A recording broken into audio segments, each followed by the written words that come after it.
गरीब जेठानी की 4 अमीर देवरानी की जन्माष्टमी। सोनू के पापा आ गए। सैलरी मिली क्या? नहीं माया, मालिक ने कहा है कि इस बार सैलरी लेट मिलेगी। क्या सैलरी लेट मिलेगी?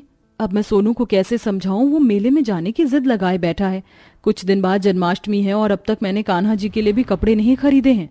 माया विकास से बात कर ही रही होती कि तभी वहां सोनू भागते हुए आता है और हाँफते हुए अपनी माँ से कहता है, माँ, मेरे सारे दोस्त जन्माष्टमी पर कान्हा जी बनेंगे। मुझे भी कान्हा जी वाले कपड़े चाहिए। बेटा, कान्हा छोटे बच्चे बनते हैं और तुम तो 10 साल के हो गए हो। अब तुम्हें कान्हा बनने की जरूरत नहीं है क्योंकि अब तुम समझदार हो गए हो। पर पिंटू भैया तो 12 साल के हैं और वो आज भी कान्हा जी बनते हैं। मुझे भी कान्हा जी बनना है। इतना बोलकर सोनू बैठकर रोने लगता है और अपने घर वालों से जिद करने लगता है। सोनू की जिद देखकर माया उसका दिल रखने के लिए उससे कहती है, अच्छा ठीक है, इस जन्माष्टमी तुम भी कान्हा जी बन जाना। अब ठीक है? माया, क्यों उसका दिल रखने के लिए झूठे वादे कर रही हो? जानती हो ना अपने घर की आर्थिक स्थिति कैसी है।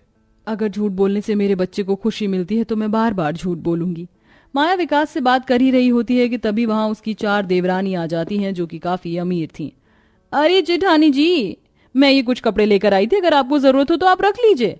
हाँ, मेरी भी कुछ साड़ियाँ रखी हैं, इन्हें अब मैं नहीं पहनने वाली, ये आपके काम आ जाएंगी। वैसे भी बहुत जल्द जन्माष्टमी आ रही है, हम चारों जन्माष्टमी के लिए शॉपिंग करने जा रहे हैं। अगर आप चलना चाहती हो तो चल सकती हो हमारे साथ। हमें तुम्हारे कपड़ों की जरूरत नहीं है, तुम चारों जा सकती हो यहाँ से। माफ करना जेठ जी, आप में इतना घमंड है इसीलिए आप इस झोपड़ी में रह रहे हैं, वरना मैं तो अंकित जी से बात कर रही थी। वो कह रहे थे कि वो आपको अपनी कंपनी में चपरासी की जॉब दिलवा देंगे। और वैसे भी मैं यहाँ आपसे मिलने नहीं, आप दोनों को ये बताने आई थी कि आपका बेटा 10 साल का हो गया पर एक बार भी जन्माष्टमी के महोत्सव में दही हांडी फोड़ने के लिए नहीं जा पाया। और मेरी जिया तो अभी सिर्फ 5 साल की है और वो इस बार की दही हांडी फोड़ने जाएगी। हाँ, जाना मेरी बेटी को दही हांडी फोड़ते हुए देखने के लिए। नेहा, मुझे गलत मत समझना, पर जिया दही हांडी फोड़ने के लिए भी बहुत छोटी है।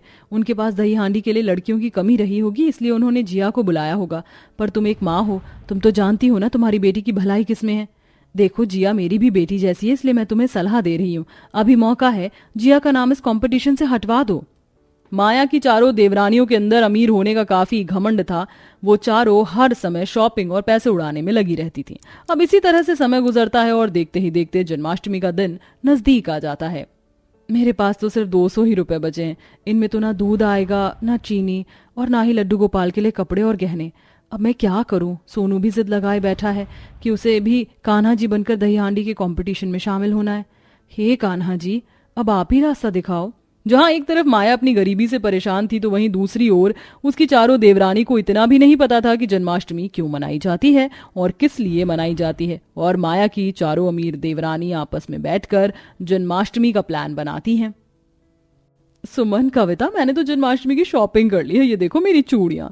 ये चूड़ी मैं अपनी साड़ी पर पहनूंगी सुबह के टाइम, फिर दोपहर में मैं ये सूट पहनूंगी भारी वाला, और रात को फिर से मैं साड़ी पहनूंगी और किसी हीरोइन से कम नहीं लगूंगी। मेले में सबकी नजर मुझ पर ही होगी।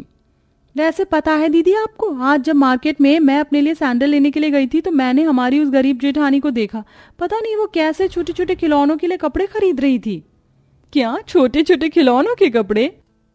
अरे हाँ, एक तरह से उन्होंने घर में जो छोटा सा लड्डू गोपाल रखा है वो भी कोई खिलौने से कम थोड़ी ना है, उसी के लिए कपड़े ले रही होंगी, क्योंकि खुद के लिए तो वो कपड़े ले नहीं सकती। माया की चारों देवरानी माया की गरीबी का मजाक उड़ाती हैं और खुद बैठकर जन्माष्टमी की प्लानिंग करती हैं। अब समय यूं ही गुजरता है और जन्माष्टमी का दिन आ जाता है। जन्माष्टमी वाले दिन नेहा, कविता, सुमन और विनीता चारों तैयार हो जाती हैं और अपने बच्चों को राधा कृष्ण बना देती हैं। तो वहीं दूसरी ओर माया खुद तैयार ना होकर सबसे पहले लड्डू गोपाल को नहलाती है और उन्हें नए कपड़े पहनाती है। माफ करना कान्हा जी, इस बार मैं आपके गहने नहीं ला पाई, पर आपकी कृपा रही तो अगली बार मैं आपको गहने भी पहनाऊंगी। माँ, तुमने तो कहा था कि तुम मेरे लिए भी कृष्णा वाले कपड़े लाओगी और मुझे कान्हा बनाओगी, पर तुमने तो मुझे आज भी वही पुराने कपड़े पहना दिए और कान्हा जी को नए कपड़े पहना दिए। सोनू बेटा, तुम्हारे बर्थडे पर मैंने तुम्हें नए कपड़े दिए थे ना, उसी तरह से आज लड्डू गोपाल का भी जन्मदिन है, इसलिए मैंने उन्हें नए कपड़े पहनाए। और रही बात कान्हा बनने की बात, तो अगली साल मैं तुम्हें जरूर कान्हा बनाऊंगी और दही हांडी के उत्सव में भी लेकर जाऊंगी, पर इस बार अपनी माँ को माफ कर दो। सोनू अपनी माँ की बातों को सुनकर बहुत दुखी होता है और दुखी होकर दही हांडी देखने के लिए चला जाता है, जहां माया की चारों अमीर देवरानी तैयार होकर अपने बच्चों के साथ दही हांडी के उत्सव में जाती हैं, जहां मोहल्ले के बच्चों के साथ मिलकर जिया भी दही हांडी फोड़ने के लिए ऊपर चढ़ती है, पर क्योंकि वो बहुत छोटी थी इसलिए वह दही हांडी फोड़ नहीं पाती और दही हांडी लेकर नीचे गिर जाती है, जिस वजह से उसे काफी चोट आती है। हे भगवान, मेरी बेटी को क्या हो गया? कितने अच्छे से दही हांडी फोड़ने के लिए ऊपर चढ़ रही थी, फिर ये दही हांडी लेकर नीचे कैसे गिर गई? मेरी बच्ची को कितनी चोट लग गई है, सर से भी कितना खून आ रहा है। दीदी इसे जल्दी से हॉस्पिटल लेकर चलते हैं। पता नहीं किसकी नजर लग गई। हो ना हो, उस माया ने अपनी मायावी शक्तियों से आपकी बेटी पर ही हमला करवाया है ताकि हमारी जन्माष्टमी अच्छे से ना मन सके। मुझे तो वैसे भी जेठानी जी कभी कभी डायन लगती हैं। उस गरीब की बुरी नजर लगी है मेरी बेटी को, तभी तो आज के दिन मेरी बेटी जब राधा बनी थी तो उसके सिर पर इतनी चोट लग गई। जिया के साथ जो हादसा होता उसका इल्जाम नेहा, कविता, विनीता और सुमन माया पर लगा देती हैं, पर जब माया को इस बारे में पता चलता है तो वह नंगे पैर भूखी प्यासी अपने बेटे के साथ नेहा को देखने के लिए अस्पताल में आती है। नेहा, जिया ठीक तो है? मुझे सोनू ने बताया कि उसे बहुत चोट लग गई है। तो आप यहाँ खुद चलकर आ गई मेरी बेटी को देखने? क्यों? मेरी बेटी को आईसीयू में देखकर खुशी मिल रही है ना आपको? अब तो आपके कलेजे को ठंडक मिल गई होगी ना। आप ही थी जो नहीं चाहती थी कि मेरी बेटी इस कंपटीशन में शामिल हो। आपकी वजह से आज मेरी बेटी की ये हालत हुई है। नेहा, तुम ऐसा क्यों कह रही हो? मैंने तो तुम्हें बस सलाह दी थी कि तुम जिया को दही हांडी फोड़ने के लिए ना जाने दो, क्योंकि अभी जिया बहुत छोटी है, वो दही हांडी को नहीं तोड़ पाएगी क्योंकि दही हांडी काफी ऊपर होती है। आप जैसे गरीबों को हम बहुत अच्छे से जानते हैं जेठानी जी। आप जैसी गरीब औरत अपनी अमीर देवरानियों से जलती है और उन्हें बद्दुआ देती रहती है। आप ही की बद्दुआ का नतीजा है जो बेचारी जिया आज हॉस्पिटल में है। अपनी देवरानियों की बातें सुनकर माया को बहुत बुरा लगता है और वह रोती हुई वहां से अपने घर चली जाती है और कान्हा के सामने हाथ जोड़कर जिया के लिए प्रार्थना करने लगती है। हे कान्हा, अगर मुझसे या मेरी देवरानी से कोई गलती हुई है तो उनकी सजा मुझे दे दीजिए, पर उस बेचारी बच्ची को ठीक कर दीजिए। आज जन्माष्टमी का त्योहार है और आज के दिन वह आईसीयू में है। इस जन्माष्टमी में मुझ गरीब की आपसे विनती है, आप जिया को ठीक कर दो ताकि मेरे सर से एक कलंक मिट जाए। इतना बोलकर माया फूट फूट कर रोने लगती है। विकास उसे समझाने की कोशिश करता है पर वो बस जिया के लिए प्रार्थना करती है और तभी वहां सुमन भागती हुई आती है और माया से कहती है, दीदी, जिया की हालत बहुत खराब है। डॉक्टर ने कहा है उसे खून की जरूरत है और हमारे घर में किसी का भी ओ पॉजिटिव ब्लड नहीं है। बस आप ही हो जो जिया की जान बचा सकती हैं, क्योंकि आपका ही ब्लड ओ पॉजिटिव है।